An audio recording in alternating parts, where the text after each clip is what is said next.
The 8,812th meeting of the Security Council is called to order. I would like to take this opportunity to pay tribute on behalf of the Council to His Excellency Mr. Sven Jurgensen, Permanent Representative of Estonia, for his service as President of Council for the month of June. I am sure I speak for all members of the Council in expressing our deep appreciation to Ambassador Jurgensen and his team for the great diplomatic skill with which they conducted the Council's business last month. The provisional agenda for this meeting is Peace and Security in Africa. The agenda is adopted. In accordance with Rule 37 of the Council's Provisional Rules of Procedure, I invite the representative of Ethiopia to participate in this meeting. It is so decided. In accordance with Rule 39 of the Council's Provisional Rules of Procedure, I invite the following briefers to participate in this meeting. Ms. Rosemary DiCarlo, Under-Secretary General for Political and Peace-Building Affairs. Mr. Ramesh Rajasingham, Acting Under-Secretary General for Humanitarian Affairs and Emergency Relief Coordinator. It is so decided. The Security Council will now begin its consideration of item 2 of the agenda. I now give the floor to Ms. Rosemary DiCarlo. Thank you. Mr. President, Ethiopia is at a critical juncture. Recent developments demonstrate the need to address issues plaguing the country in a comprehensive and sustainable way. The consequences of not doing so could be disastrous. After almost 8 months of conflict, the federal government of Ethiopia announced on 28 June a unilateral ceasefire in Tigray, citing the need to address the humanitarian crisis in the region. Subsequent to the announcement, the Ethiopian National Defense Force and the Provisional Tigray Administration withdrew from Tigray's capital, Mekelle. On 27-28 June, the Tigray Defense Force entered major towns and cities of Tigray, including Adwa, Aksum, Shire, and Humera. The TDF are now in Mekelle.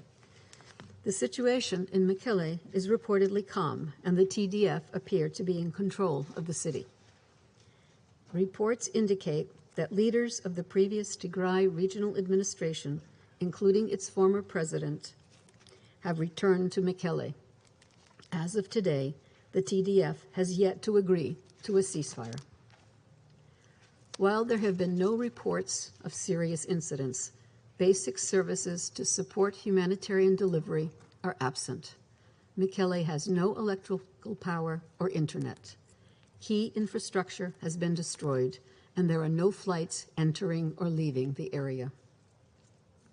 Elsewhere in Tigray, the Eritrean Defense Force has withdrawn to areas adjacent to the border, while in the west of Tigray, the Amhara Regional Force remains in place despite advances by the TDF. On 29 June, the Amhara branch of the ruling Prosperity Party issued a statement warning that Amhara regional forces would oppose any attempts by the TDF to take the territory in western Tigray, which was seized during the conflict. In short, there is potential for more confrontations and a swift deterioration in the security situation, which is extremely concerning.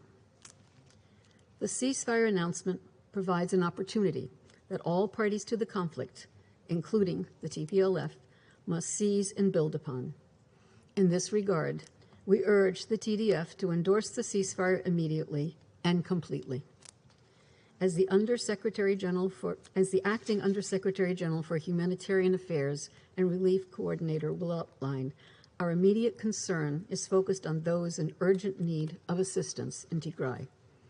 Food insecurity has only continued to worsen in recent days. We must scale up the response. All parties must ensure the safe passage of humanitarian workers for the continued delivery of supplies. The destruction of the Tekeze Bridge on 1 July effectively cut off central Tigray from western Tigray, closing a vital artery for humanitarian assistance. A ceasefire observed by all parties would not only facilitate the provision of humanitarian aid, but would also be a starting point for the necessary political efforts to chart a way out of the crisis. The conflict in Tigray is a result of deep-rooted political grievances that can only be resolved through dialogue and a credible political process. This morning, in a briefing to the diplomatic corps in Addis Ababa, the Deputy Prime Minister and Foreign Minister said that once the election results were announced and a new government formed, the government would take steps to hold an all-inclusive dialogue process. This is a welcome development. Such a process could be part of a broader effort to address the country's structural challenges, encourage reconciliation, and foster consensus on the way forward for Ethiopia's transition. Mr. President, once again, and predictably, civilians have paid the heaviest price in an armed conflict. An estimated 1.7 million people have been displaced, with more than 60,000 refugees crossing into Sudan. I call on the parties to place paramount concern on the protection and well-being of civilians. That requires strict respect for international humanitarian law and human rights law. I also call on the parties to offer all necessary assistance to the ongoing joint investigation of the Office of the High Commissioner for Human Rights and the Ethiopian Human Rights Commission. There must be accountability for the grievous human rights violations committed during the conflict, including acts of sexual violence against children and adult and mass killings. This morning, the federal government of Ethiopia reiterated its commitment to the joint investigation and to accountability. We look forward to seeing the concrete results of that undertaking. Further, Ethiopia's neighbors can play a constructive role in supporting the country's transition while respecting its sovereignty. The withdrawal of Eritrean forces from Tigray must be fully implemented.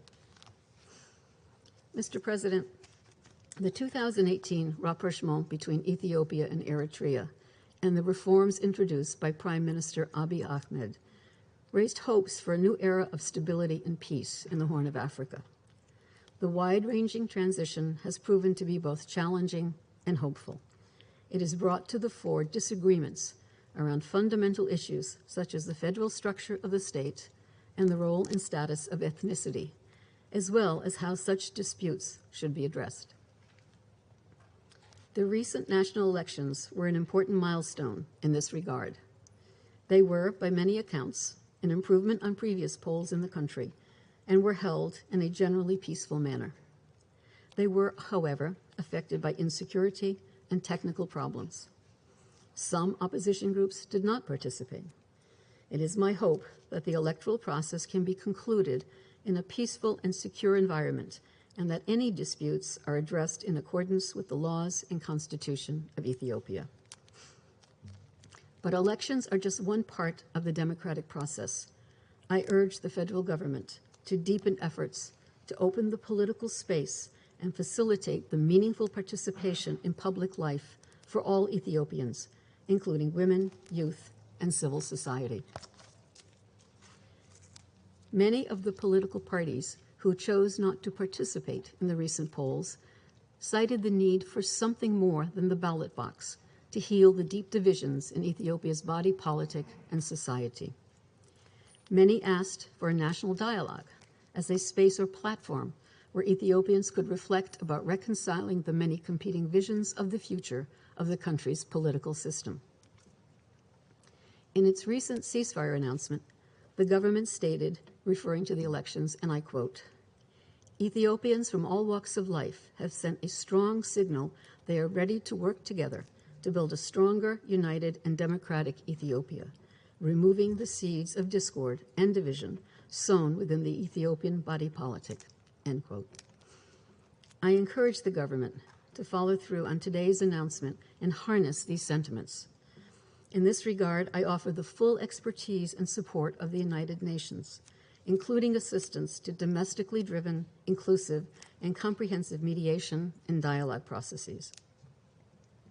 We hope that such a dialogue would include discussions at the federal member state level, encouraging as many sectors of the population as possible to have an input into consolidation of the reform process and the future of the country.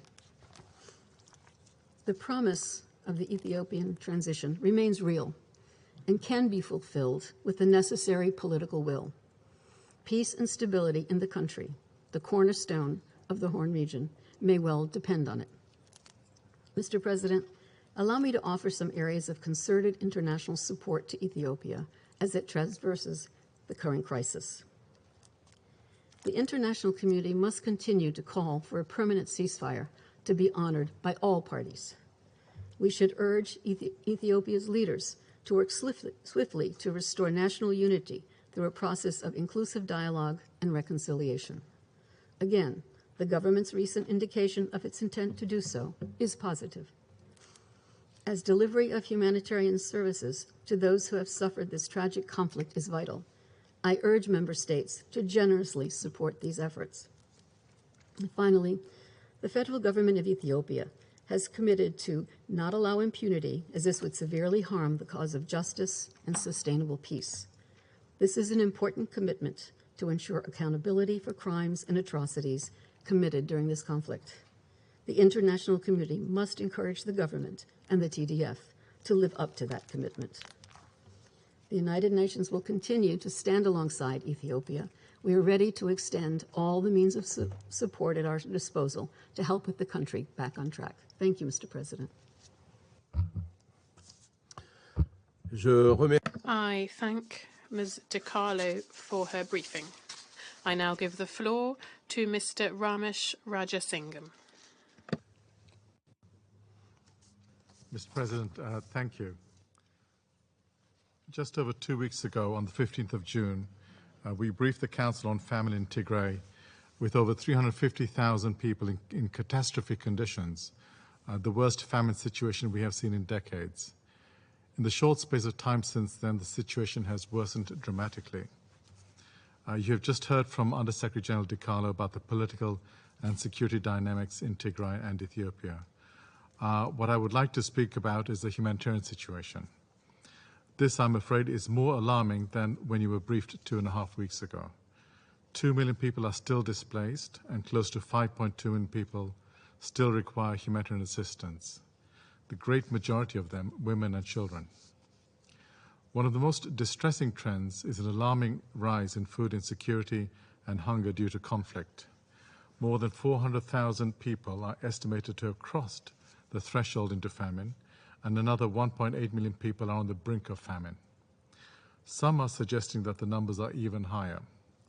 33,000 children are severely malnourished, and moreover, the food insecurity crisis will continue to worsen during the impending rainy season, as food supplies are exhausted and the risk of flooding and waterborne diseases, including cholera, increases. Considering where we already are, this means that more people will die certainly if we do not reach them with humanitarian assistance. Let me also emphasize that what we are seeing in Tigray is a protection crisis. On 22 June, an airstrike on a busy market in Togoga killed and injured dozens of civilians. This is just one of many times when civilians have been killed in the 8 months of conflict in Tigray. As has been widely reported by senior UN officials, civil society and others, we have multiple, credible and widely corroborated cases of serious sexual and gender-based violence. More than 1,200 cases have been reported, with more continuing to emerge. This is likely, we fear, only a fraction of the actual cases, as stigma, shame, fear of reprisals, as well as a lack of health and psychosocial services leading to underreporting. All parties to the conflict must respect their obligations under international humanitarian law. Attacks directed against civilians and indiscriminate attacks are prohibited. Allegations of serious violations must be thoroughly and independently investigated by the state, and the perpetrators must be prosecuted regardless of who they are. Mr. President, to recall what should already be obvious to all of us, humanitarian workers must never be a target. Still last week, 3 humanitarian colleagues from Médecins Sans Frontières were brutally and deliberately murdered in Tigray. This only weeks after aid workers from the Relief Society of Tigray and the International Committee for the Development of Peoples were killed on 29 May and 28 April, respectively.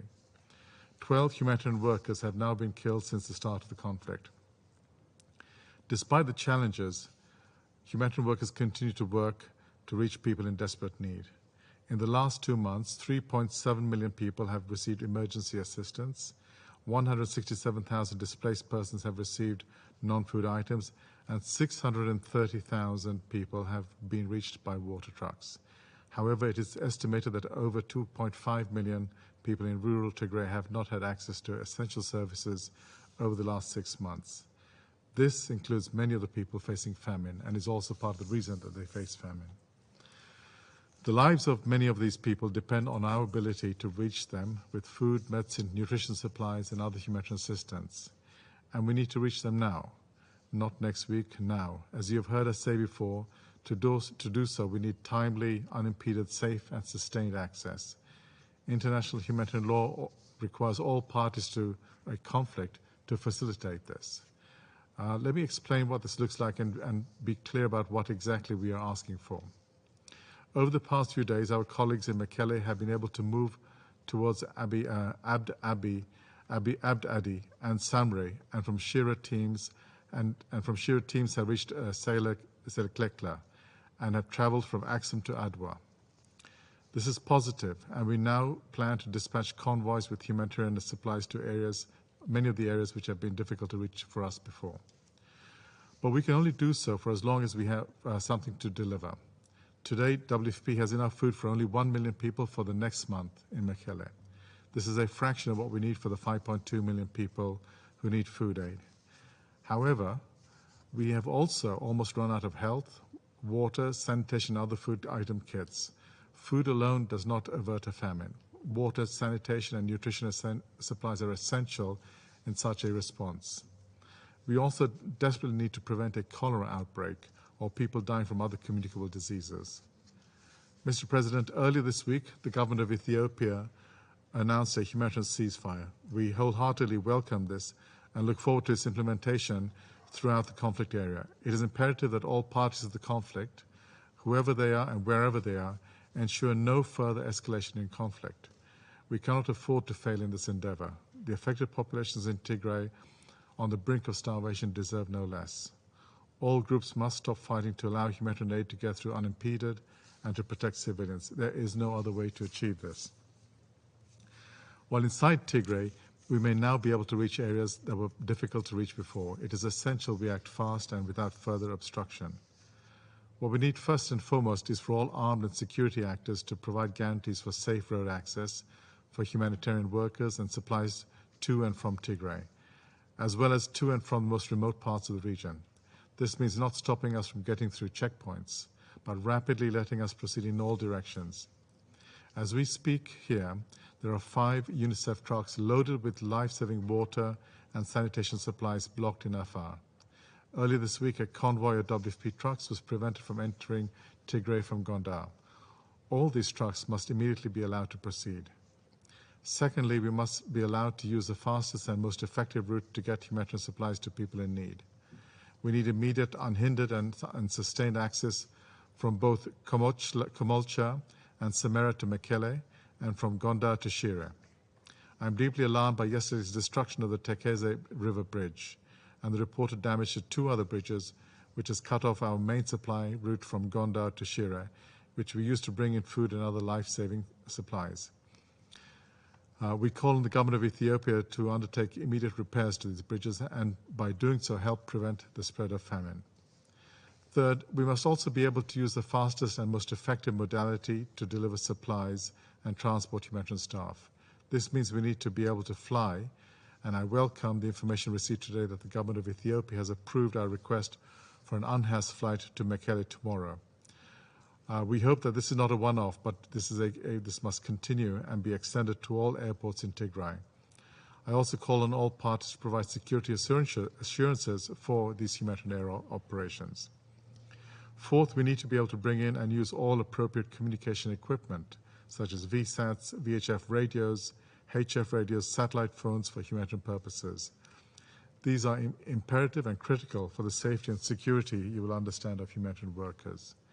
We use these all over the world. We ask that the government of Ethiopia fast-track all requests made by humanitarian organizations. We also call on the government to see to the immediate return of the communications equipment confiscated from the offices of humanitarian organizations by the Ethiopian National Defense Forces.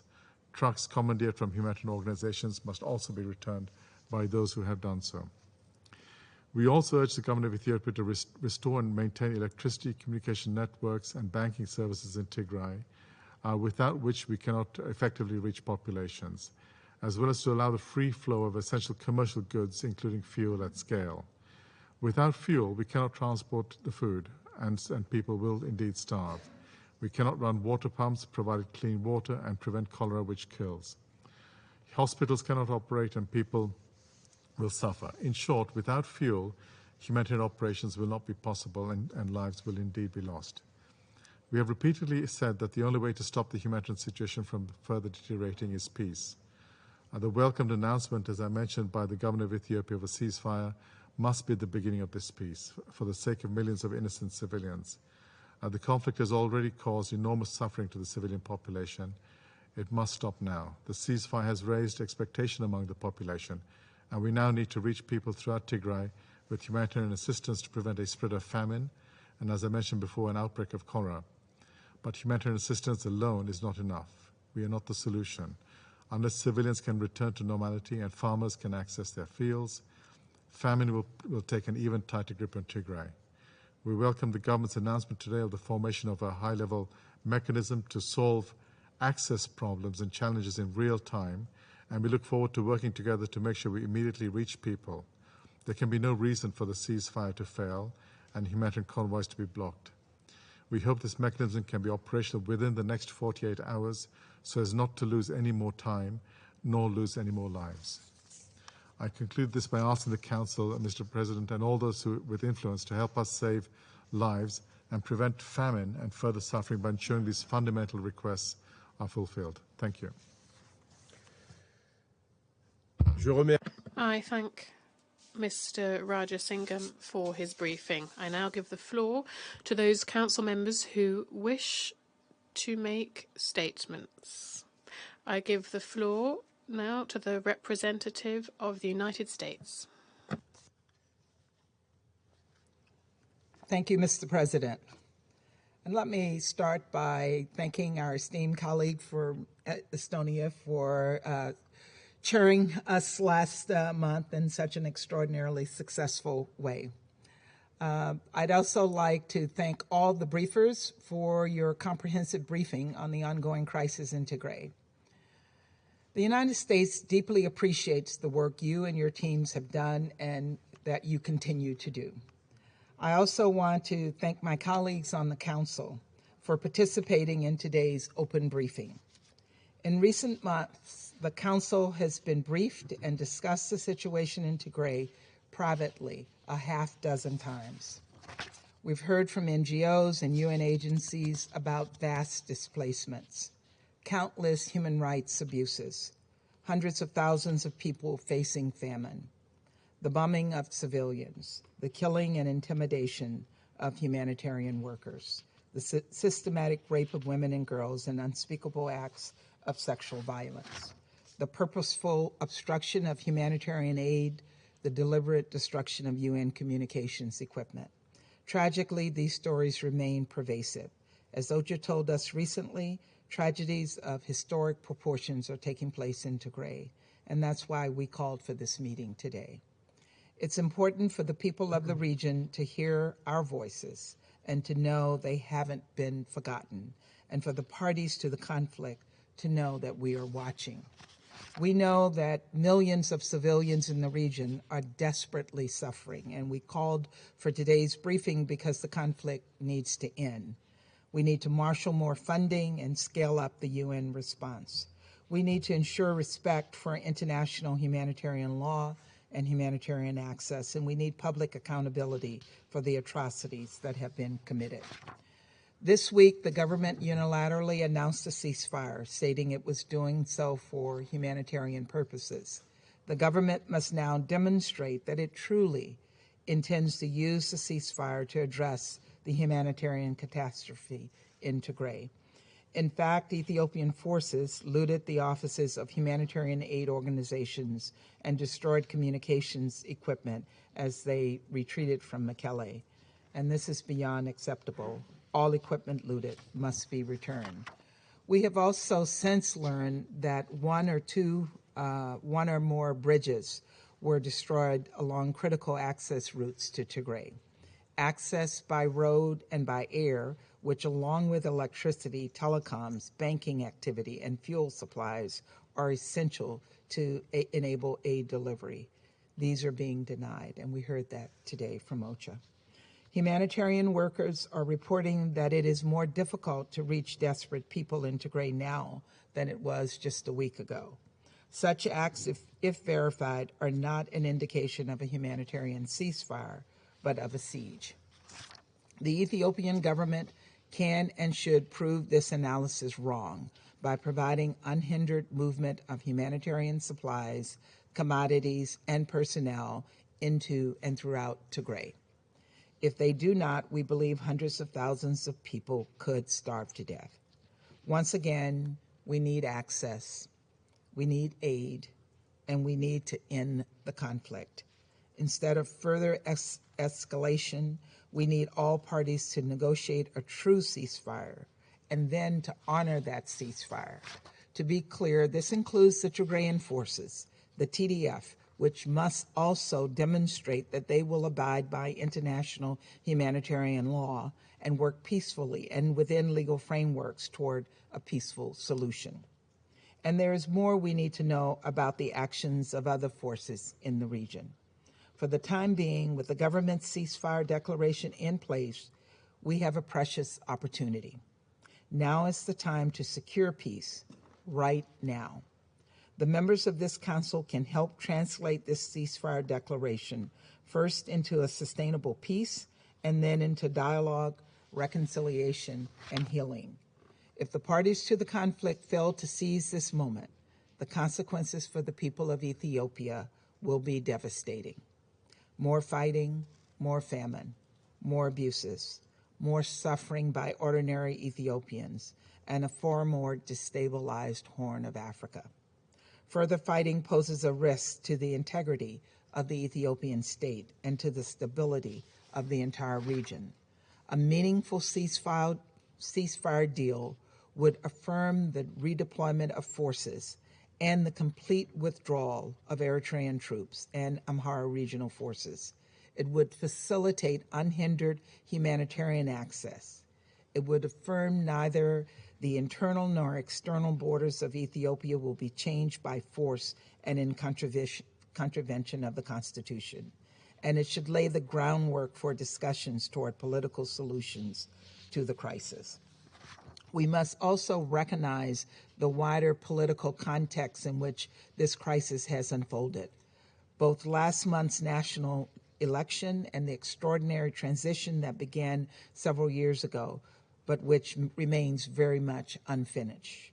The United States commends those Ethiopians who exercised their right to vote last month. Elections alone, however, cannot revoke the escalating polarization that has plagued the country. The next step is to move toward genuine political reform.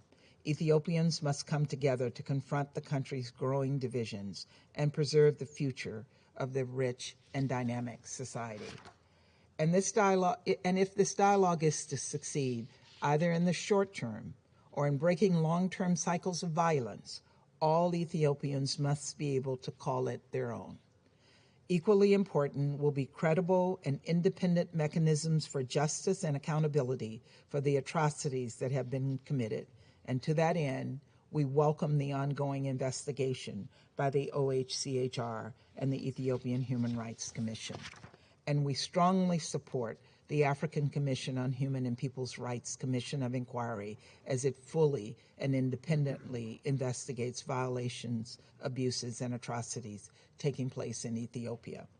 This includes last week's senseless killing of 3 Doctors Without Borders workers, which we condemn in the strongest terms. In recent days, I've been deeply disturbed to hear from NGOs on the ground about other ways their personnel are being deliberately targeted for harassment and violence. This must stop, and accountability of the perpetrators must be done. The United States stands ready to assist Ethiopia in solidifying and implementing a ceasefire, providing life-saving humanitarian aid, and resolving this devastating conflict. We're also standing ready to support the wider necessary dialogue across Ethiopia and toward democratic renewal, national unity, and peace. The Security Council should step up to these tasks as well. We must use this opportunity to protect and save the lives of the people in Tigray as they continue to face famine, displacement, and violence. And we must do everything in our power to bring all Ethiopians together for the future security, stability, prosperity of their country. Thank you very much.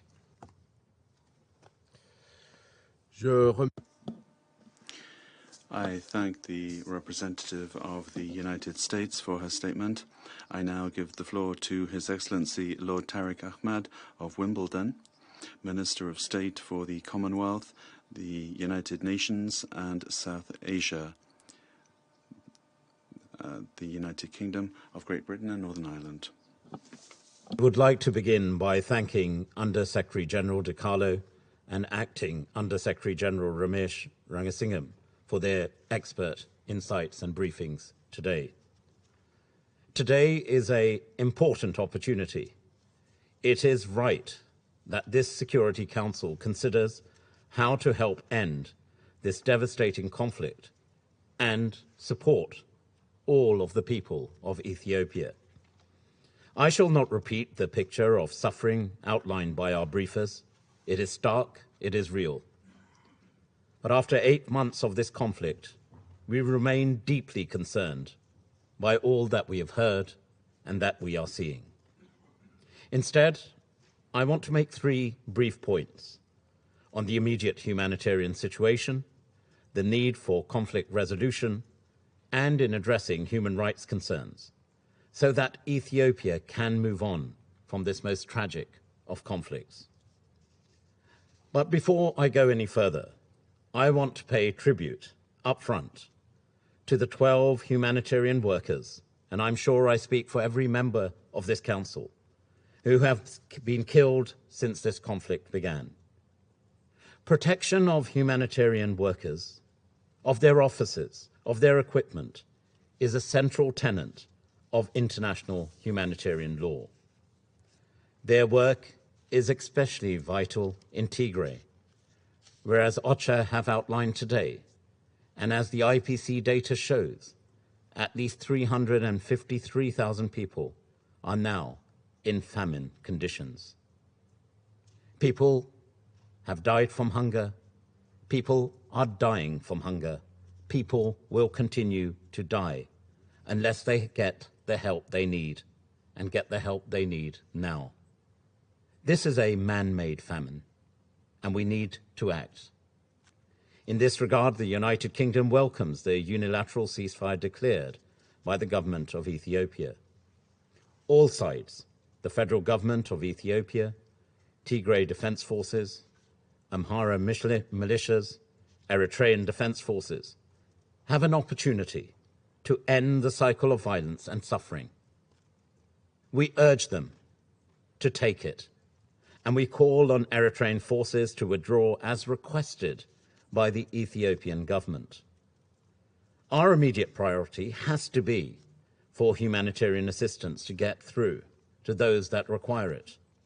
The restoration of basic infrastructure, including electricity, communications, and banking services, and ensuring food and other needed goods can reach Tigray.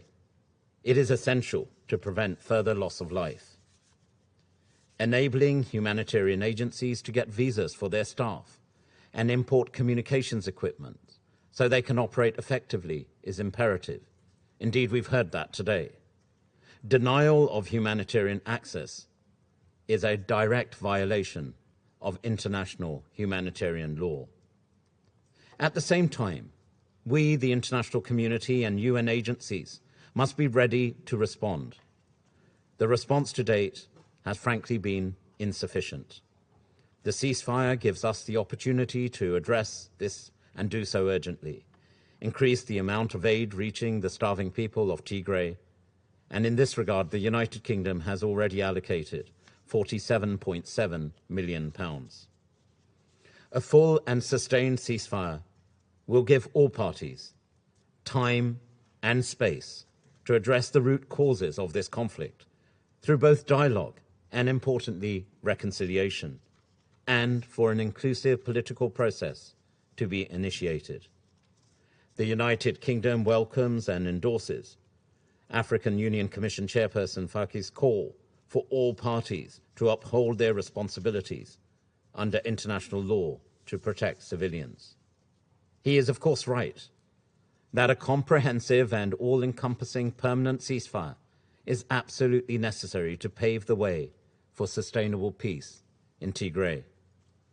We will support the African Union in its efforts in pursuit of peace and stability in Tigray, Ethiopia, and indeed the wider region.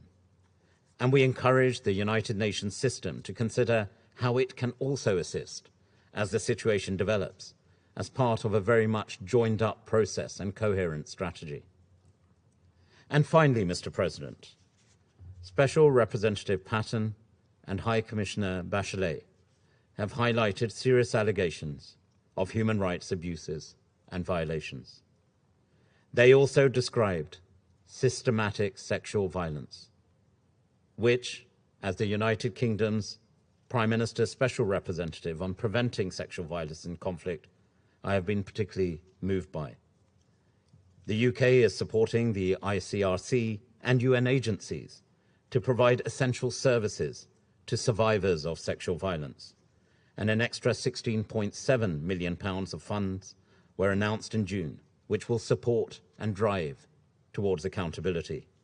And this week, Mr. President, we have additionally deployed an expert to advise on support for the safe collection, and this is vital, it is imperative, for the safe collection and preservation of evidence in order to bring the perpetrators of sexual violence to justice at the appropriate time.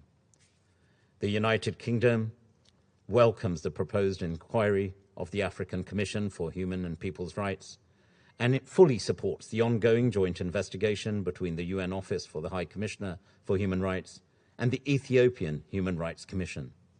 We will also co-sponsor a resolution on Tigray at the Human Rights Council in Geneva this month. Mr. President, transparency and accountability will be vital if Ethiopia is truly to move past this most tragic of conflicts. We collectively owe this to the victims. We owe it to the survivors. Our message is clear. It is time for all sides to put down their weapons. It is time to allow unrestricted access for humanitarian aid. And it is time now to put the interests of Ethiopian people first. I hope this Council can now work constructively with the African Union and partners to ensure progress on these most critical of issues and turn around the situation for the sake of the people of Tigray and for the sake of all Ethiopians. Thank you, Mr. President. Je remercie. I thank His Excellency Lord Tariq Ahmed of Wimbledon for his statement, and I now give the floor to the representative of Ireland. Merci beaucoup. Thank you very much, Mr. President. And Ramesh, for your insightful yet deeply troubling briefings today. Mr. President, Ethiopia is a long-standing and important partner for Ireland. For this reason, the deteriorating crisis in the Tigray region and its severe humanitarian consequences is of genuine and deep concern for us. It's a situation which we have consistently raised and sought to have this Council address since we joined the Council in January. The Council's voice matters on this issue. Today, finally, we meet publicly and all Council members have an opportunity to send a clear message to the parties on the ground. This conflict must end. Humanitarian needs must be urgently addressed. We called for today's meeting because it's clear that a humanitarian catastrophe is unfolding in Tigray. It is clear that the threat of famine looms and that hundreds of thousands of people could already be starving. It is clear that without further and immediate scaled-up action, many more will die. We all have a responsibility to act immediately to save lives. Indeed, our action is overdue. Mr. President, the prospect of a large-scale famine in Ethiopia today is real. The evidence we have heard today is indisputable, and the consequences of inaction are chilling and all too predictable.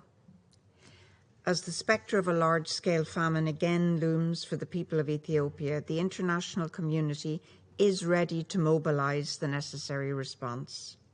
However, the political steps needed to facilitate that response lie with those who are party to this conflict. Leadership to forge a path towards a political solution is needed.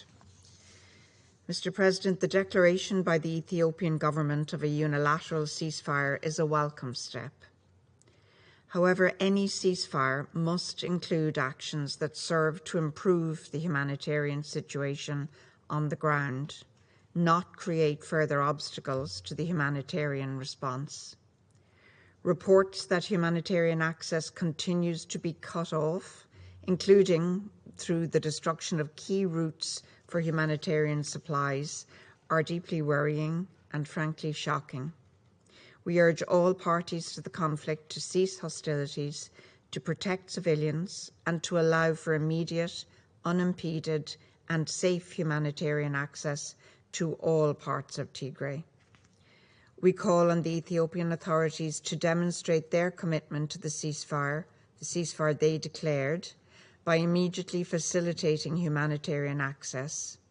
The next few days are absolutely critical in this regard as the humanitarian response restarts. We also call on the government to establish a functioning civil-military coordination mechanism to immediately restore essential services and to reopen airspace for humanitarian deliveries. Tigrayan forces must also refrain from any actions that encourage conflict or restrict humanitarian access. Beyond the food security crisis, we are deeply concerned about the wider humanitarian and human rights situation. Reports last week of the airstrike on the village market of Togoga in northern Tigray, killing and injuring hundreds of civilians, many of them children, are alarming. We call on the Ethiopian authorities to conduct an independent investigation into the incident. Last week's brutal murder of 3 MSF staff underlines the dangers faced by humanitarians. Humanitarian workers must never be targets. Such outrageous attacks must cease. I pay tribute to the efforts and courage of humanitarian workers in highly dangerous circumstances. We condemn reports that international NGOs and UN vehicles and their equipment have been destroyed or appropriated in violation of international humanitarian law. Humanitarian actors' rights under international humanitarian law need to be respected in accordance with the obligations of all parties to the conflict. We remain horrified by the conflict-related sexual violence and atrocities described by Special Representative Patton. It is clear that systematic abuses are being perpetrated by armed actors in the conflict. This Council has demanded that these and other violations end immediately. We strongly support the work of High Commissioner Bachelet and her office and attach great importance to the joint investigation with the Ethiopian Human Rights Commission. Accountability must be ensured for all violations of international, humanitarian and human rights law to counter impunity, prevent further future violations, and provide justice for victims and survivors. Mr. President, I began today by saying we have an opportunity to send a clear message to the parties on the ground. 3 months ago, Ireland said the same thing behind closed doors and has repeated it since. Today, I believe that the message should be threefold. First, this Council should urge all parties to the conflict to cease hostilities, to protect civilians, and to allow for immediate and safe humanitarian access to all parts of Tigray. We also urge the Ethiopian authorities to demonstrate their commitment to the ceasefire by facilitating unimpeded humanitarian access immediately. Second, all parties to the conflict must fully respect international humanitarian law and human rights law. Sexual violence and atrocities against civilians and humanitarian workers must end. Humanitarians must be allowed to do their job without interference. Finally and crucially, we need all Ethiopian stakeholders to commit to a process of national dialogue that promotes reconciliation and the unity of Ethiopia. Ireland stands ready to support in any way we can. We look forward to seeing today's announcement in this regard followed through on and delivered quickly and in full. Mr. President, this is a critical moment for Ethiopia. The world is watching. We urge all parties to recognise and to meet their responsibilities, forging a way forward for all Ethiopians. This Council too must step up and play its part. Thank you. Je remercie. I thank the representative of Ireland for her statement, and I now give the floor to the representative of Kenya. Thank you, Mr. President, and allow me to congratulate you on assuming the presidency for the month and thank Estonia for guiding the Council so ably last month. Mr. President, we make this statement united as the African 3+1, namely Kenya, Niger, St. Vincent and the Grenadines, and Tunisia. We are united in the protection of the peace and security of Africa and the interests of African peoples and states to be upheld in the Security Council. We take note of the briefing by USG Rosemary DiCarlo and Acting USG Ramesh, and we also welcome the participation of Ethiopia and thank them for their upcoming update to the Council on the developments since we last met about 2 weeks ago for an informal interactive dialogue. We have been pained by the suffering that has been experienced by our brothers and sisters in Ethiopia because each life matters and is sacrosanct. We send our condolences to all the families who have lost members to violence, including aid workers. We are outraged and saddened by the pain of all the women and girls who have suffered sexual violence. We condemn without reservation the targeting of unarmed civilians. In doing so, we call for all parties with the means to cause harm to cease any attacks or threats to unarmed civilians. We demand that they respect international law, including humanitarian principles and the moral codes that are at the core of Africa's cultures and religions.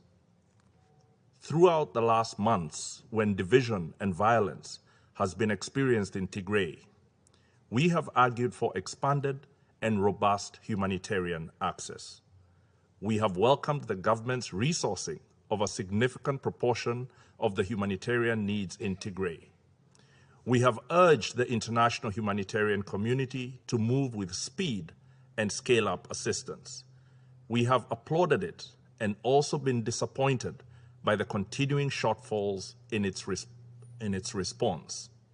We call again for all states, international institutions, organizations, and individuals of goodwill to redouble their efforts in Tigray. We support the democratic aspirations of the Ethiopian people. As such, we have argued that the international community and the Security Council give the country space to undertake its most recent elections. We have been gratified by the interim reports, especially that of the African Union Election Observer Mission, asserting that, and I quote, despite some operational, logistical, security, political, and COVID-19 related challenges, overall, the pre-election and election day processes were conducted in an orderly, peaceful, and credible manner. Close of quote. We hope that the election becomes a foundation of a robust national conversation on peace, cohesion, development, and the celebration of diversity and pluralism. Today, the situation in Tigray remains of concern, but there are clear opportunities for peace to emerge. Behind closed doors, we have urged this Council to take careful and responsible actions that will encourage humanitarian outreach to suffering people and not to imperil the situation in Tigray. We again reiterate this strong and sincere call. We welcome the unilateral humanitarian ceasefire by the government of Ethiopia and stress that this Council and the international community should appreciate this decision by the government as an opportunity that must be capitalized on. We hope that it can be translated into a permanent, comprehensive, and lasting ceasefire in order to extend humanitarian care to every man, woman, and child who needs it in every part of Tigray. That ceasefire must be heeded and implemented. We are particularly concerned about the potential implications of the recent destruction of the bridge over the Tekezi River, connecting Shire and Gonda. It is indicative of a callous attitude to the needs of civilians in crisis, and that there are parties not observing a ceasefire. We condemn the deliberate destruction of civilian objects that are vital to the delivery of humanitarian aid. These actions must be halted if we are truly to implement the silencing of the guns which Africans have set out in our Agenda 2063 to work as a region on ending all wars, civil conflicts, gender-based violence, violent conflicts, and preventing genocide. We now call for all armed parties presently in Tigray or neighboring it to heed the voice of Africa that calls for the silencing of the guns. We call on all parties that have not pronounced on the cessation of hostilities to do so without delay and to act accordingly by ceasing all armed operations. They should allow full humanitarian access to every part of Tigray. We further call for the withdrawal of any and all non-Ethiopian forces from Tigray and the standing down of all militias from neighboring federal states. This silencing of the guns serves our continental will and would allow Tigray's farmers and traders to return to their farms and shops so that they may recover their livelihoods and reduce their dependency on the outstretched hand of the humanitarians. We insist on ceasefire by all parties because we know from experience that doing so will allow the deployment of the tools available in Africa's peace and security architecture to help Ethiopia be at peace with itself. The people and the government of Ethiopia appreciate the power of the instruments of dialogue and reconciliation forged by Africans these past few decades. After all, most of the agreements that built our peace and security architecture were forged in Addis Ababa by our heads of state and government with Ethiopia's constructive involvement. We now recommend its tools to Ethiopia to make use of them, as many of us have done. Doing so will show our peoples and the world that we have processes and skills that can indeed deliver African solutions to African challenges. The A3+1 therefore calls for all Ethiopian parties in conflict in Tigray to cease hostilities and undertake inclusive dialogue as a path to national reconciliation. In our view, dialogue is strength, and it is at the core of the African identity.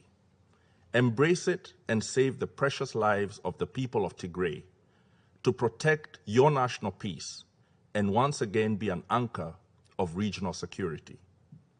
As we have done in closed sessions, we reiterate once again that the Council should always listen to Africa when it comes to African issues. The Council should also allow the continent the space to resolve its challenges with the support of the international community. We do not make this assertion because we are infallible. Rather, it is because Africa today has a realizable vision of itself growing into a peaceful, united, independent, and prosperous community of nations. We suffer the most from our challenges and gain the most from solving them. It is therefore critical that the Security Council as a whole and its members understand that this debate should encourage and support African solutions, meaning in this instance, Ethiopian solutions starting in the order of ceasefire, humanitarian delivery, dialogue, reconciliation, and responsibility.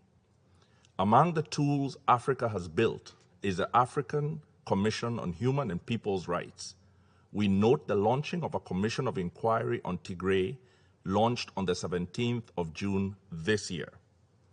We look forward to its thorough investigations that will allow for accountability against perpetrators of atrocities. We look forward to its findings supporting the cause of the Ethiopian people, establishing the truth of what has happened in Tigray, and using that truth to build a stronger Ethiopia. We as Africa will not agree now or in future for this debate to be turned into a platform that undermines the people and state of Ethiopia. Now is the time for careful diplomacy, the rapid scale-up of humanitarian response, prioritizing people, appreciation of regional stability, and the curbing of misinformation and disinformation. We recall the heights of greatness the civilization of Ethiopia, like others in Africa, has achieved. We know that disruptions and destructions have occurred in our history. We suffer our challenges today, as Ethiopia is presently doing, but our spiritual yearning for reconciliation and unity is unquenchable. In saying that, we, the A3+1, conclude by reaffirming our respect for and commitment to the sovereignty and territorial integrity of Ethiopia. We stand in solidarity with the government and the people of Ethiopia at this defining moment in their pursuit of sustainable peace that is conducive to nation building and prosperity. Thank you. I thank the representative of Kenya for his statement, and I now give the floor to the representative of Mexico. Thank you very much, Mr. President. Since this is the first meeting under the French presidency, I would like to express to you the full support of Mexico during this month of work. We'd also like to thank Estonia for all of their work during their presidency last month. We'd also like to thank the presidency for having organized this meeting this afternoon, and we thank the Undersecretary General DiCarlo and Acting Undersecretary General Rajasingham for their briefings. And we also welcome the Minister of State, Lord Tariq Ahmad of Wimbledon, Minister of State for the Commonwealth, the United Nations and South Asia, and also the representative of Ethiopia. After 8 months of clashes, the situation in Tigray is very complex. The humanitarian situation is a source of grave concern. The conflict, as we've heard, has led to thousands of deaths, displacing millions, forcing thousands to flee, some of them towards Sudan, increasing the pressure on a country which is already going through its own delicate phase of transition. Tigray and other parts of Ethiopia have been affected by the triple threat of climate events, the locust storms, and COVID-19. The conflict is bringing us to a turning point. The continuation of hostilities would lead to a second interruption of the harvest season, and the persistence of hindrances for humanitarian access would considerably increase the probability of a generalized famine.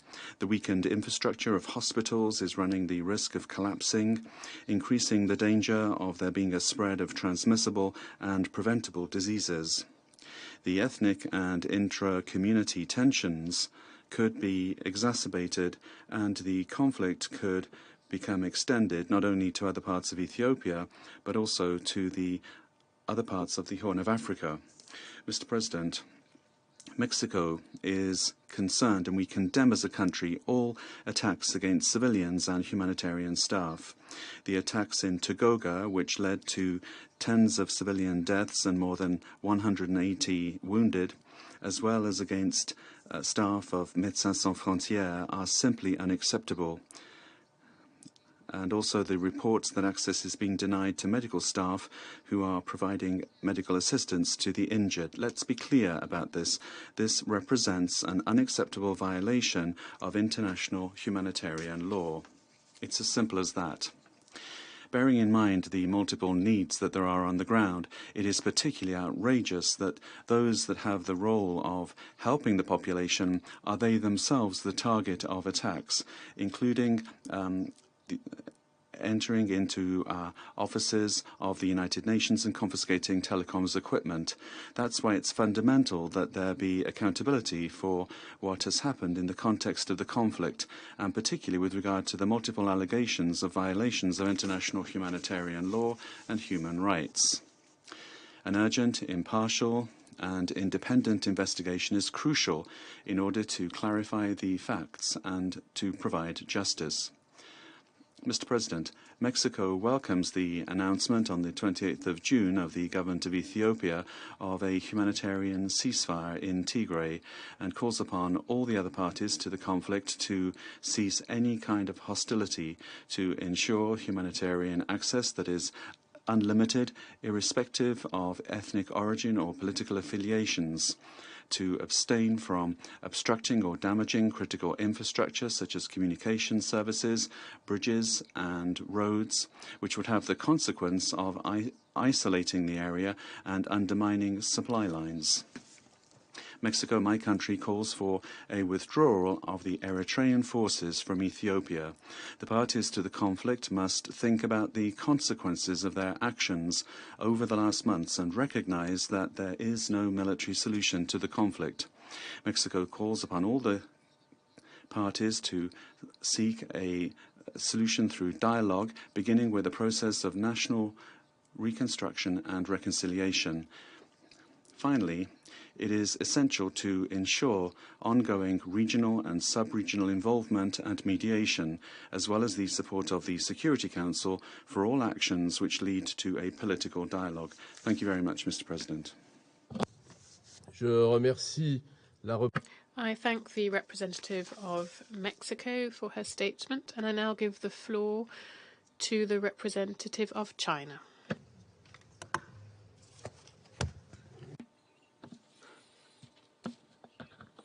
Mr. President, first I'd like to congratulate France on assuming the presidency of Council for this month, and I'd like to thank Ethiopia, Estonia for successfully presiding over this council last month. I thank USG Carlo and acting USG Rajasingham for their briefings. I welcome the presence at this meeting of the Ethiopian PR Ambassador Taye Atske Selassie Amde. Ethiopia is an anchor of stability in the Horn of Africa, vital to regional peace and security. A peaceful and stable Ethiopia is the common wish of all Ethiopians, and other African countries and the international community at large would want nothing less. China has been closely following with concern the situation in the Tigray region. The government of Ethiopia has recently announced a unilateral ceasefire in the state of Tigray to restore normalcy in farming and humanitarian operations in the region, which China welcomes. We look forward to a comprehensive ceasefire in Tigray and support the parties concerned to resolve their differences through political dialogue, so that all people in Ethiopia, including those in the state of Tigray, can enjoy peace and stability on their way towards development and prosperity. China supports the AU's continued constructive role and welcomes the assistance extended to Ethiopia by AU Commission Chairperson Faki. For some time now, the government of Ethiopia has been actively responding to the humanitarian needs in Tigray, offering relief to the population in distress, reopening local economy, getting life back to normal, and providing full humanitarian access with positive results. Humanitarian operations in Tigray are dogged by dire shortages of resources, which makes it imperative for the international community to scale up its emergency humanitarian assistance. In this process, the UN humanitarian principles must be fully respected. The Chinese government's food aid will be arriving in short order, and COVID-19 vaccines donated by China to Ethiopia also benefit the Tigrayans.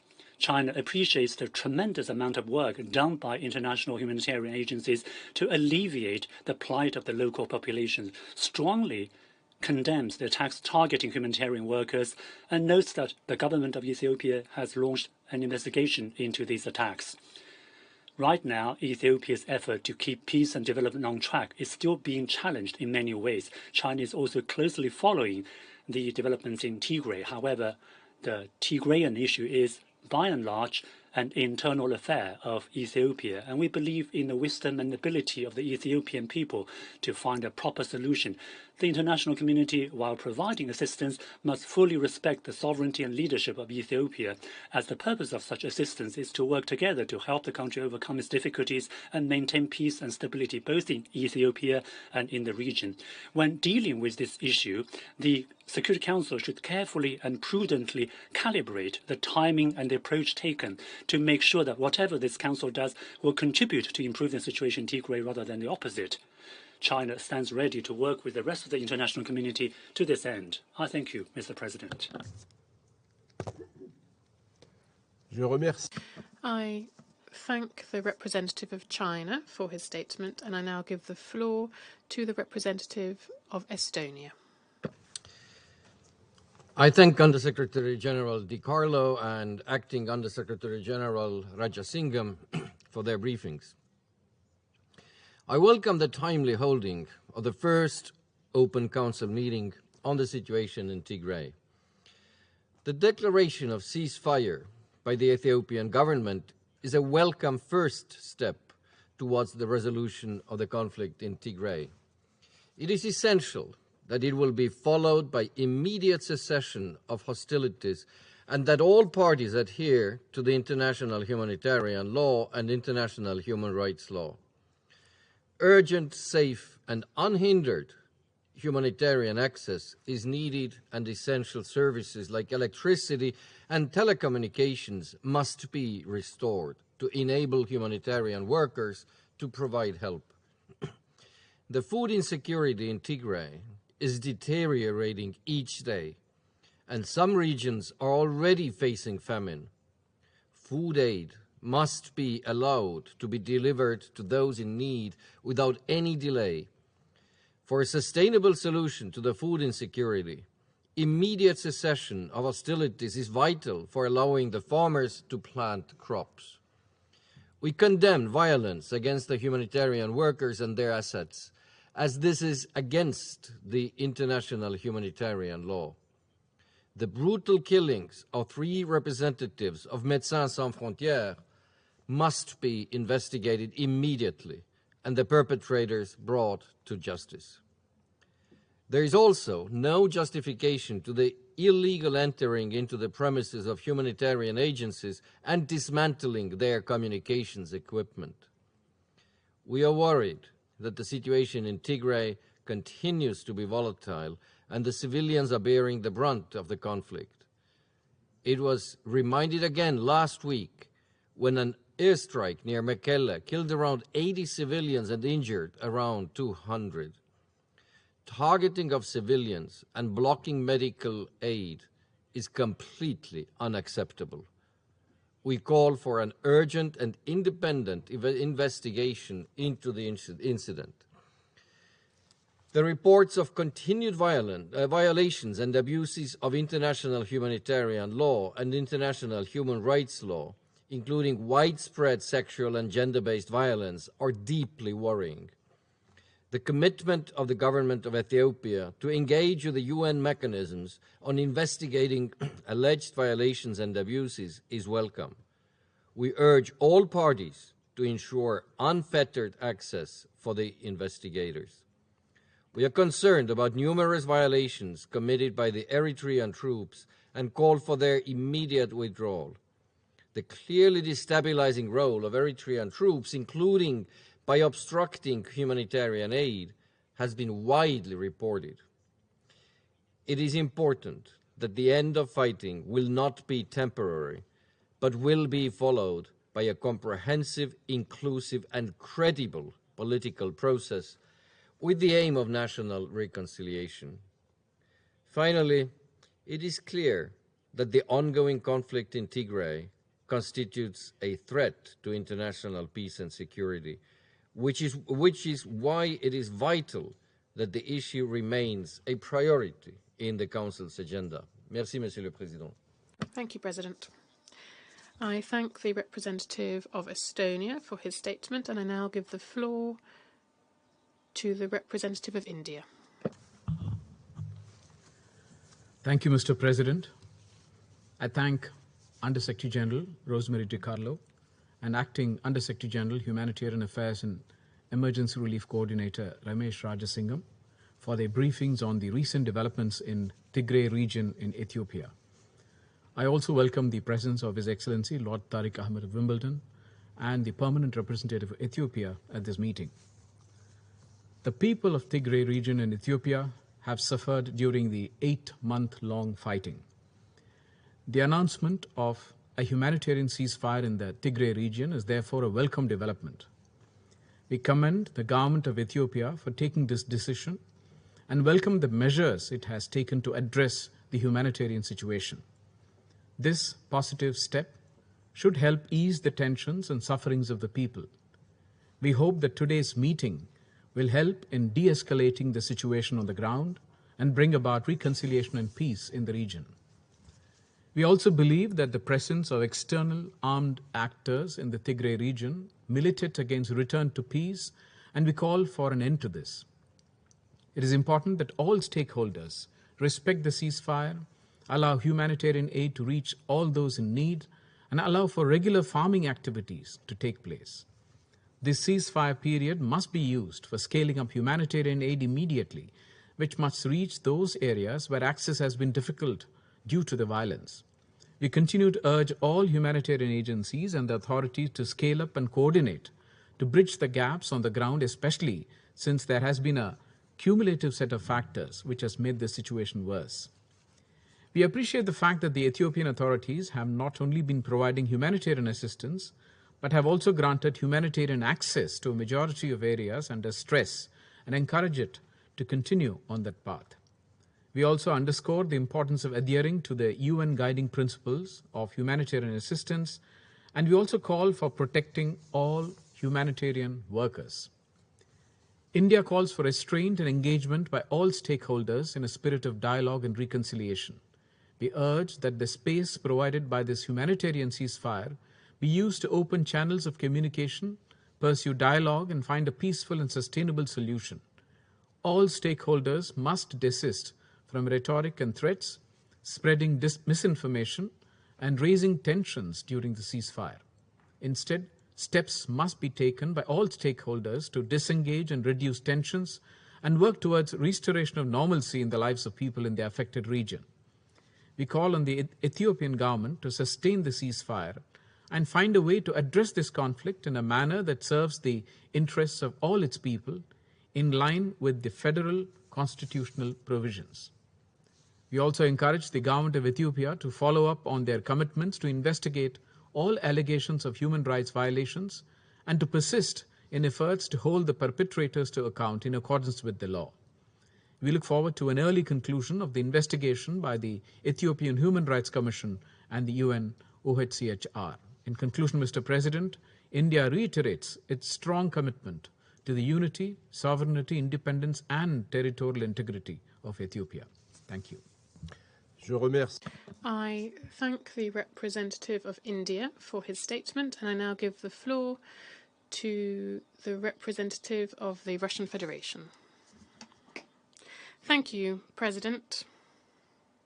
First of all, foremost, I would like to congratulate France on assuming the presidency of the Security Council for July and wish you every success.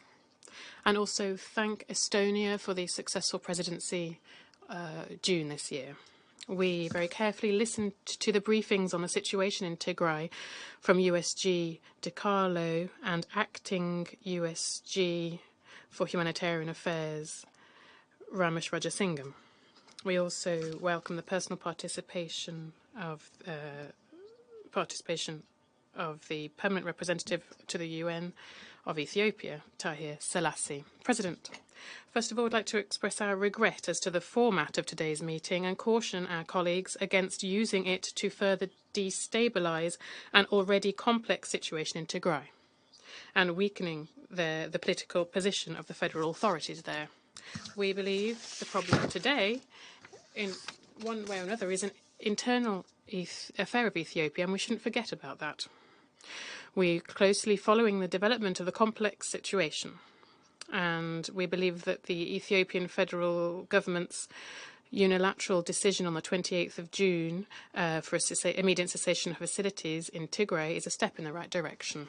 We hope that all warring parties will demonstrate the necessary political will, which would enable to put an end to this bloodshed and improve the humanitarian situation and gradually bring about socio-economic stabilisation. It would allow us to allow crops to be planted and IDPs to return home.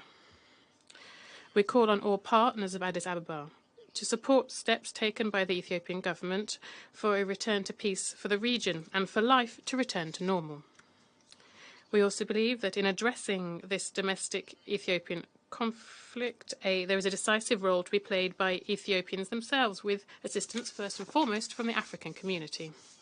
The new turn of events in the region should not distract from addressing the ongoing serious socio-economic problems in Tigray.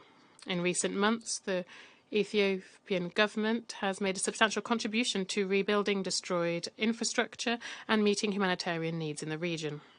On data that we have available to us, they have spent more than $2.5 billion on this. We call on OCHA and humanitarian agencies working in the region to continue to accompany these efforts, fully in line with UN General Assembly Resolution 46182 and fully complying with the guiding principles of humanitarian assistance.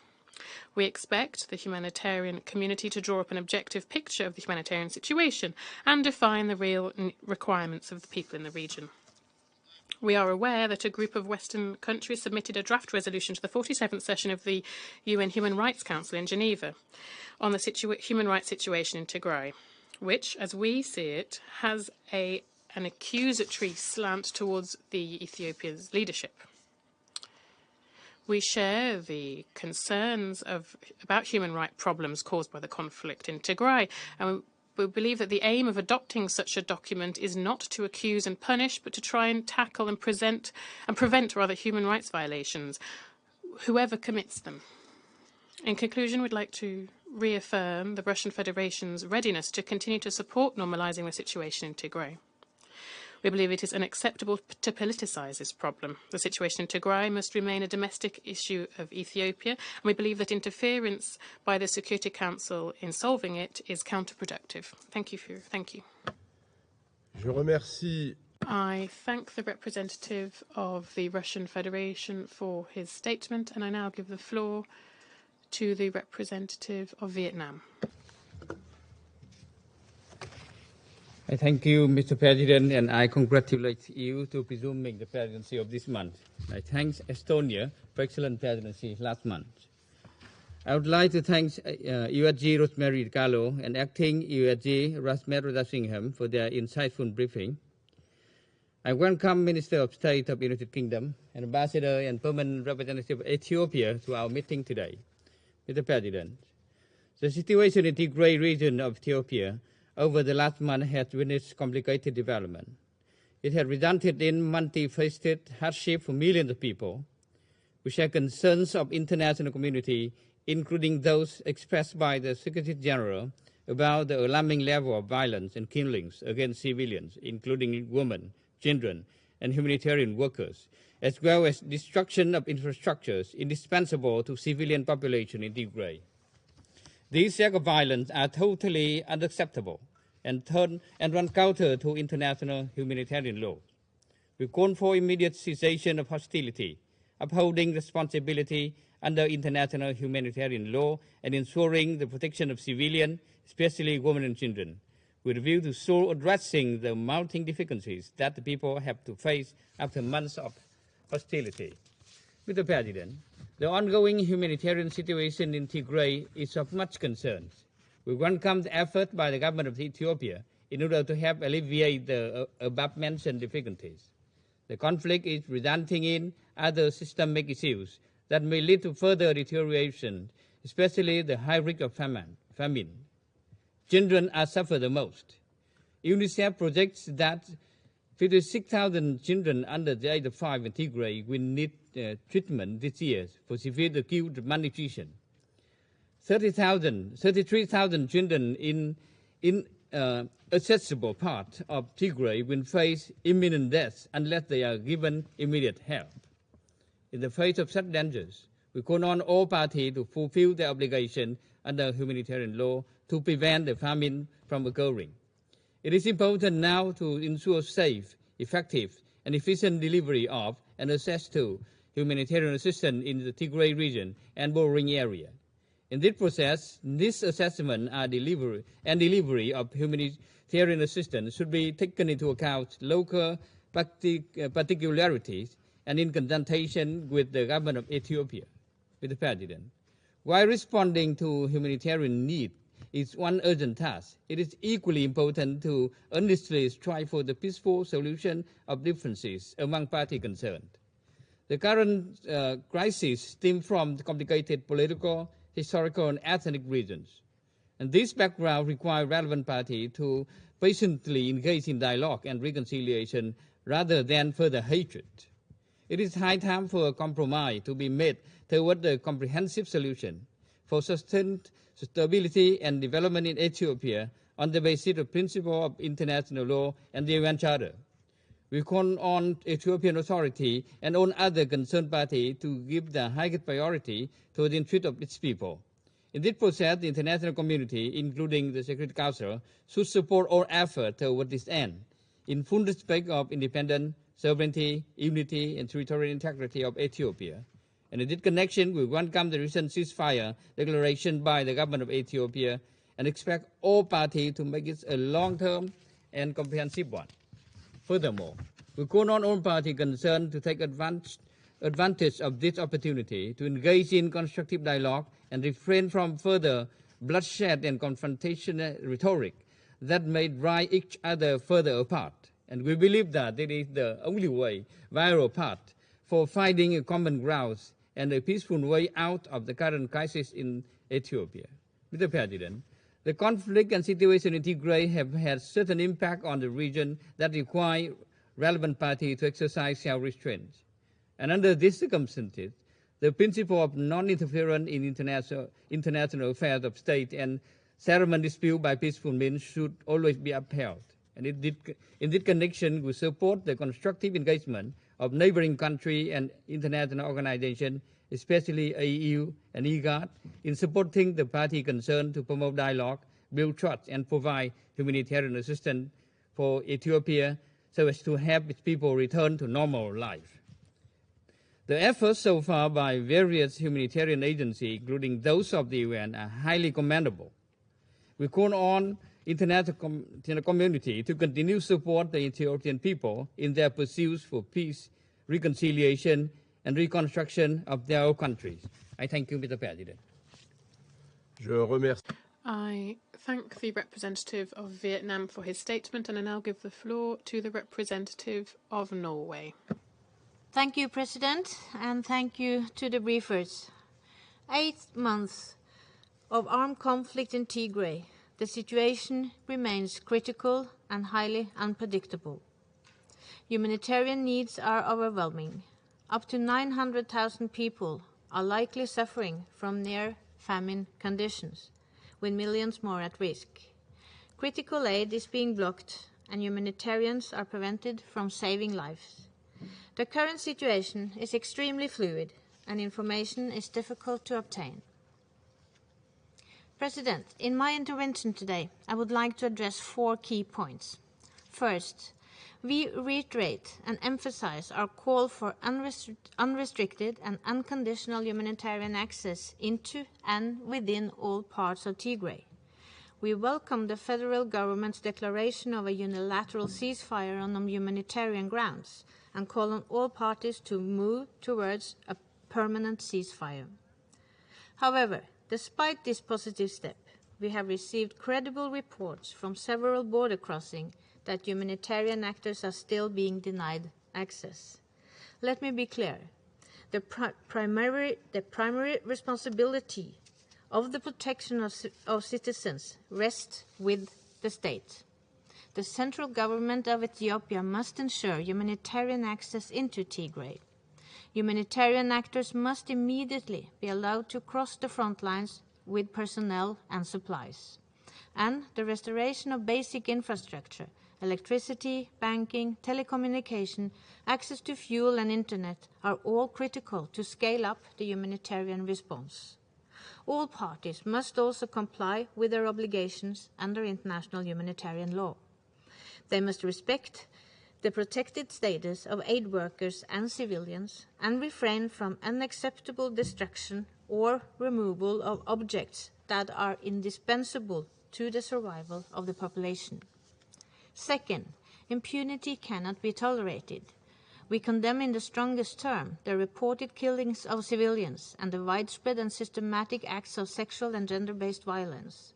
All violations and abuses of human rights and violations of international humanitarian law should be documented and verified with a view to future investigation and prosecution of those responsible. Accountability for crimes and gross violations, including individual accountability under criminal law, must be ensured. This will be key to reinstate public trust in justice and security institutions and lay the foundation for reconciliation and sustainable peace. In this respect, we welcome the joint investigation by OHCHR and the Ethiopian Human Rights Commission, as well as the African Commission on Human and People's Rights Independent Commission of Inquiry into alleged atrocities in Tigray. We expect that all findings will be used to ensure accountability. My third point, President, is that the conflict in Tigray threatens regional stability. We call on neighboring states to refrain from aggravating the situation.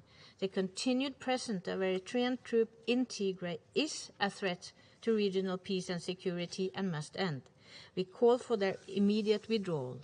And fourth, the conflict in Tigray cannot be resolved by military means. The recent elections in Ethiopia have taken place in very challenging conditions, but as we can see in this situation, election alone cannot bring democratic transition or resolve the political challenges currently being faced. A meaningful, inclusive national dialogue is needed to enable Ethiopia's democratic development and to reduce conflict across the country.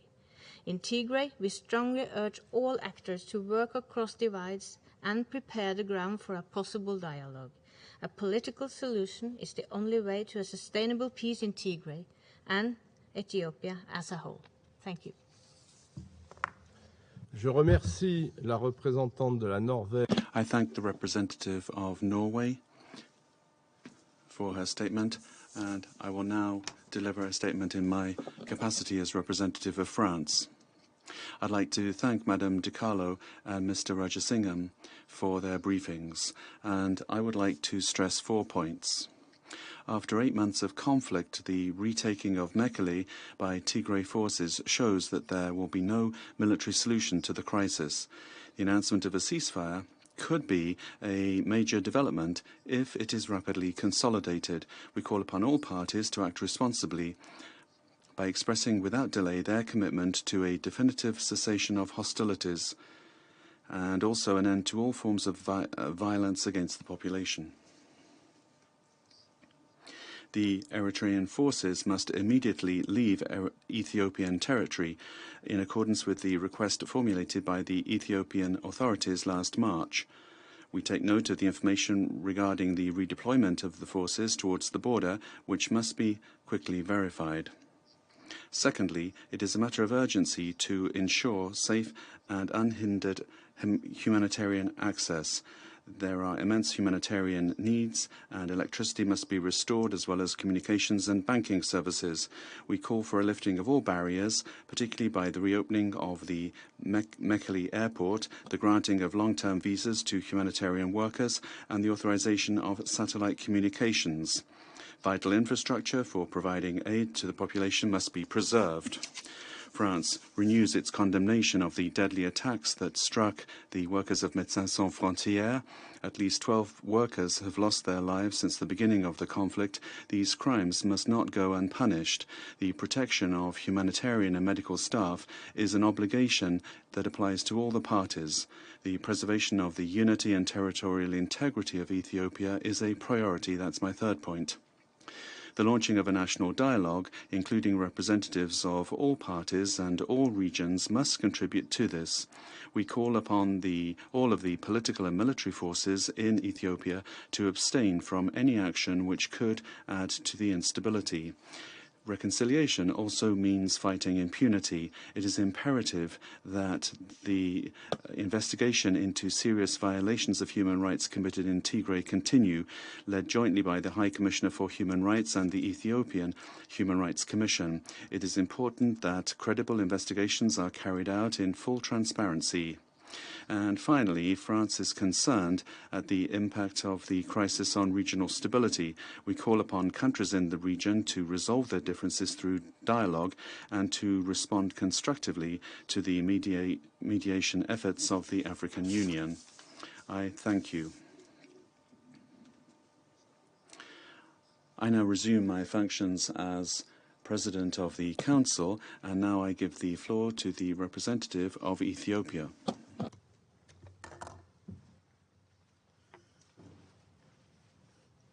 Mr. President, let me begin by congratulating you for assuming the presidency of the Security Council for the month. I assure you of my delegation's full support. Mr. President, my country, Ethiopia, is undergoing a significant transformation that requires delicate and context-driven handling of its domestic affairs. In our bilateral meetings with members of the Council and the informal dialogue we had last month, we have exchanged views and concerns, all of which the government of Ethiopia approached and acted upon in a constructive manner. This being said, Mr. President, I'm surprised by the rationales of calling for this open meeting. We are fully cognizant of the responsibility of this Council to work towards international peace and security. The very first requisite for this onerous responsibility is to encourage dialogue and prevent escalation through constructive engagement and reinforcement of achievements. This meeting is called at a time when the government of Ethiopia took bold measures and political decisions to meet the needs and well-being of its people affected by the law enforcement operation in Tigray. This measure should have encouraged our friends to give support and de-escalate the unhelpful pressure. Equally, we wish to express our appreciation to all of you for recognizing our resolve for peace behind this difficult initiative we have taken. Mr. President, since the Council held the informal interactive dialogue on the humanitarian situation in Ethiopia, there are critical developments that deserve your recognition and constructive outlook. On 28 June 2021, the government of Ethiopia decided to cease the active military engagement of the Ethiopian National Defense Forces in the Tigray region. This decision for humanitarian ceasefire was reached after a concerted deliberation with various stakeholders and partners. We hope that this magnanimous and far-sighted decision will not be wasted by the irresponsible conduct of the TPLF group, which the government of Ethiopia opted to tolerate for the sake of the people of Tigray and to elevate the humanitarian situation in the region. The decision to cease military operation is hoped to create a conducive environment for humanitarian operation in Tigray. It will also pave the way for an inclusive national dialogue. The TPLF group that were pursuing continued its belligerence to protect few individuals. In furtherance of its agenda, it began conscripting young and elderly civilians, women and men, to fight highly trained and armed men of their country. This exposed the people in Tigray for the military confrontation that are not prepared for. Furthermore, it posed a risk for disruption to the agricultural season. The group's ethnically charged tactic of vying the people against the government is also found to be detrimental to our innate social fabric. As a result, the government of Ethiopia, as the bearer of their primary responsibility to protect its people, made a difficult political decision to suspend active military operation in favor of safeguarding the unity, sovereignty, and territorial integrity of the Ethiopian state. Now we believe we have created a space for unfettered humanitarian assistance and proper conduct for the agricultural planting season. In addition, we will augment humanitarian efforts in the region, including distribution of food and non-food items from warehouses across Tigray. The National Disaster Risk Management Commission and the 5 humanitarian agencies deployed in all waradas of the region are set to resume their function. Furthermore, we are in the process of adapting the humanitarian assistance guideline and coordination mechanism to the new development. Public services will also resume once we create a situation for the safe operation of the infrastructure and their operators. Mr. President, Ethiopia faces the inevitable journey of addressing the political and structural underpinnings of what we had experienced last November when our defense forces were attacked from within. The immediate need lies in creating an environment for the delivery of much-needed humanitarian assistance. In this regard, the government will continue to exert maximum effort and allocate the available resource toward this end. We welcome and appreciate the concern expressed by the Council members for our compatriots in Tigray who have regrettably sustained the burden of the impact of the law enforcement operation due to the cowardly tactics of the TPLF group. It is important to underline that wounds and sufferings of all Ethiopians are unacceptable. The shortcomings in preventing these sufferings are not something the government belittles. In the same vein, we take our responsibility to ensure accountability and remedy these problems with maximum seriousness. For absolute clarity, I would like to reaffirm my government's firm commitment to these core responsibilities of the state. There certainly are internal as well as external factors that play into the security challenges we are facing. The external security threats against us through no fault or provocation on our part are complicating our internal political dynamics and distract us from key national priorities. I wish to implore this Council to act with full awareness of this external challenge Ethiopia is facing. Mr. President, following the organization of peaceful and successful national elections this month, efforts are now geared towards building a stronger, united, and democratic country. In this connection, the Ethiopian government is developing a roadmap for inclusive dialogue to ensure a lasting peace and stability. I want to reaffirm my government's resolve to continue ensuring accountability for human rights abuse and crimes committed in the Tigray region. We will make sure that impunity is not tolerated. We remain committed to work with all bilateral and multilateral partners through genuine partnership and understanding that the government of Ethiopia is more than capable of overcoming these challenges. We encourage Council members to play a constructive role in supporting the Ethiopian government in the implementation of the humanitarian ceasefire. We thank Council members who have welcomed this positive gesture again. In contrast, I would like to make it clear that the political pressure and hasty bilateral coercive measures against Ethiopia are unacceptable and violate basic tenets of international law. Excessive pressures will put this ancient country of 110 million people to the precipice and deep ravine with no possibility of recovery.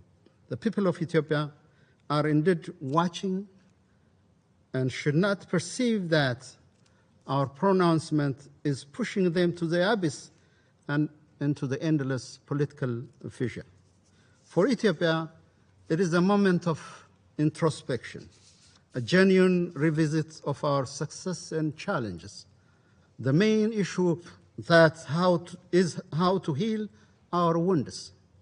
There are uncompleted grievings, mournings, such as the Maikadra massacre by the TPLF youth group,